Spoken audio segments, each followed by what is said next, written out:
পোড়া মাছ দিয়ে আলু দিয়ে বেগুন দিয়ে চচ্চড়ি করছে। এগুলো ভাত,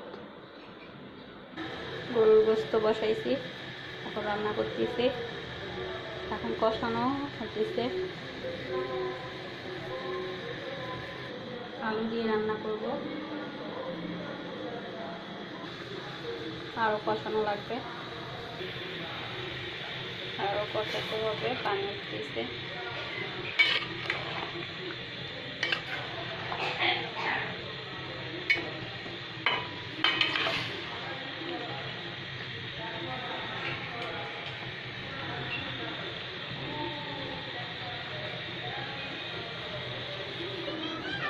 আরও কষাতে হবে, অনেক পানি উঠতেছে।